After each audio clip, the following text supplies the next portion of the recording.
तो ये बिल मुसलमान की भलाई का नहीं, उनकी पहचान को मिटाने का है। माइनॉरिटी महिला हूँ, इस सदन में हम सिर्फ 2 महिलाएं हैं और उस नाते से मैं ये बात कहना चाहती हूँ कि इस बिल के माध्यम से मुस्लिम महिलाओं को कुछ नहीं मिल रहा है, ये हमें कुछ नहीं देना चाहते। ये वही सरकार है जिसने राम जन्मभूमि ट्रस्ट में ये लिख दिया कि जिला अधिकारी भी अगर होगा तो हिंदू होना चाहिए। कोई मुझे बताए कि वहां पर सेक्युलरिज्म का रस क्यों नहीं घोला गया। सरकार का कहना है कि बोर्ड में मुस्लिम महिलाओं को रिप्रेजेंटेशन देंगे। इस कानून से पहले भी मुस्लिम महिलाएं बोर्ड में मेंबर रह चुकी हैं और मिनिमम 2 का प्रोविजन था, उससे ज्यादा भी हो सकती थी। कि अभी ईद की रौनक बुझी भी नहीं थी और हमारी जड़ों पर एक नया फरमान लाया गया। पहले उत्तर प्रदेश में मुसलमानों को नमाज पढ़ने पर रोक लगाई और फिर सौगात में ये बिल लाया गया। निसार में तेरी गलियों पे है वतन, जहां चली है रिवाजो गैर कि कोई ना सर उठाकर चल सके। मैं सभापति जी आपको ये बताना चाहती हूँ कि ईद के मौके पर एक विधवा महिला अपनी लड़की के साथ मेरे पास आई और उसने बताया कि वह एक वक्फ की प्रॉपर्टी में रहती है, वही उसके सर पर छत का काम भी करती है और उसकी रोजी रोटी भी वहीं से आती है। वो इस बिल को लेकर इतनी फिक्रमंद थी कि कहीं उससे वो उसकी संपत्ति ना छीन ली जाए। वो अकेली एक ऐसी महिला नहीं है, ऐसे लाखों लोग हैं जो वक्फ की गरीब महिलाएं जो वक्फ की संपत्ति से अपना रोजगार चला रहे हैं। और ये जो वक्फ बाय यूजर क्लॉज के हटाने से लाखों वक्फ की जायदाद अपना स्टेटस खो देंगी और लाखों लोग इसी तरीके के लोग सड़कों पर आ जाएंगे। वक्फ क्या है, वक्फ बाय यूजर क्या है? इसका ये मतलब है कि कोई जायदाद अगर सालों से दीन और भलाई के कामों के लिए इस्तेमाल हो रही हो तो वो खुद ब खुद वक्फ मानी जाएगी। हिंदुस्तान की अदालतों ने भी इस बात को तस्लीम किया है। वक्फ बाय यूजर सिर्फ वक्फ बोर्ड को ही मिली कोई खास सौगात नहीं है, ये बल्कि सभी अन्य धार्मिक ट्रस्टों को परंपरा और यूज के आधार पर बिना किसी डॉक्यूमेंटेशन के धार्मिक चरित्र को डिक्लेयर करने का राइट मिला हुआ है। भारत के संविधान के आर्टिकल 13 क्लॉज 3 में कस्टम और यूसेज को कानूनी वैधानिकता प्रदान करता है। इसी आर्टिकल से वक्फ बाय यूजर भी निकला गया है। इस बिल के कानून बनने पर वक्फ बोर्ड तो इस प्रोविजन से हाथ धो बैठेगा, लेकिन अन्य धार्मिक ट्रस्टों को यह सुविधा जारी रहेगी।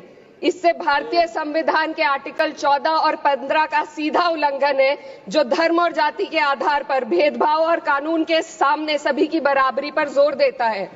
मैं इसके साथ ये भी कहना चाहती हूँ कि सत्ता के लोग जो एक दूसरे की पीठ थपथपा रहे हैं कि वक्फ बाय यूजर का जो अमेंडमेंट इन्होंने दिया उसको एक्सेप्ट कर लिया गया है, लेकिन इनकी शरारत यह है कि उसके साथ ही एक ऐसा प्रोवाइजो इसमें शामिल किया गया जिसके आधार पर यह कहा गया है कि अगर कोई भी वक्फ की संपत्ति विवादित हो तो वो अपना वक्फ स्टेटस खो देगी। तो जो अमेंडमेंट इन्होंने दिया है जिसको एक्सेप्ट कर लिया गया है उसका कोई मतलब नहीं है, ये इनकी नीयत है जो साफ जाहिर हो रही है।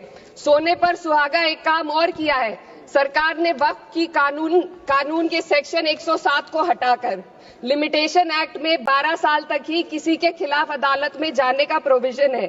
सेक्शन 107 में बोर्ड को लिमिटेशन एक्ट से राहत मिली हुई थी। वक्फ बोर्ड कभी भी अवैध कब्जाधारियों के खिलाफ अदालत जा सकता था।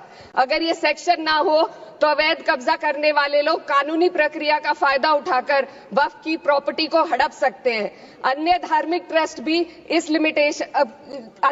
ट्रस्टों पर भी ये लिमिटेशन एक्ट लागू नहीं होती, तो फिर वक्फ बोर्ड के साथ ये सौतेला रवैया क्यों किया जा रहा है? धर्म को देखकर दोहरी नीति क्यों अपनाई जा रही है? सेक्शन 107 और वक्फ बाय यूजर को अगर एक साथ पढ़ा जाए तो इससे लाखों वक्फ की प्रॉपर्टी पर कब्जा किया जाएगा। इसलिए ये बिल मुसलमान की भलाई का नहीं बल्कि उनके वजूद और विरासत को मिटाने का बिल है। हिंदुस्तान में बहुत सारे धार्मिक ट्रस्ट हैं जिसमें उस खास मजहब के लोग शामिल होते हैं और उसका इंतजाम करते हैं, और ये बात समझ में आने वाली भी है क्योंकि जो व्यक्ति अपने मजहब के रीति रिवाज को जितना अच्छे से समझ सकता है किसी अन्य मजहब का व्यक्ति नहीं समझ सकता। आर्टिकल 26 क्लॉज 2 के तहत धार्मिक संप्रदायों को अपने मजहबी इदारों के एडमिनिस्ट्रेशन का हक देता है, लेकिन वक्फ बोर्ड के बारे में इसको उल्टा किया जा रहा है। Sir 2 minutes sir please 2 minutes. सरकार इसे एक सेक्युलर बॉडी मान रही है और इसमें गैर मुस्लिमों को शामिल करने की बात कह रही है। आपके मुंह से सेक्युलरिज्म की बात सुनकर अच्छा लगा, लेकिन अगले ही पल ये भ्रम टूट जाता है क्योंकि आपको सिर्फ दान देने के लिए प्रैक्टिसिंग मुस्लिम का आपने क्लॉज डाला है, लेकिन बोर्ड में बैठने के लिए मुस्लिम होने की कोई आपकी क्लॉज नहीं है। तो इससे आपकी जो दोहरी नीति है वो साफ जाहिर होती है। ये वही सरकार है जिसने राम जन्मभूमि ट्रस्ट में ये लिख दिया कि जिला अधिकारी भी अगर होगा तो हिंदू होना चाहिए। कोई मुझे बताए कि वहां पर सेक्युलरिज्म का रस क्यों नहीं घोला गया। सर, आखिर में मैं अपनी बात को खत्म करने से पहले महिलाओं का मुद्दा बार बार उठाया जा रहा है। सरकार का कहना है कि बोर्ड में मुस्लिम महिलाओं को रिप्रेजेंटेशन देंगे। इस कानून से पहले भी मुस्लिम महिलाएं बोर्ड में मेंबर रह चुकी हैं और मिनिमम 2 का प्रोविजन था, उससे ज्यादा भी हो सकती थी। सर, मैं ये कहना चाहती हूँ कि सरकार ने महिलाओं के लिए ऐसा कौन सा नया काम किया जिसका ढिंडोरा सरकार का हर सदस्य पीट रहा है।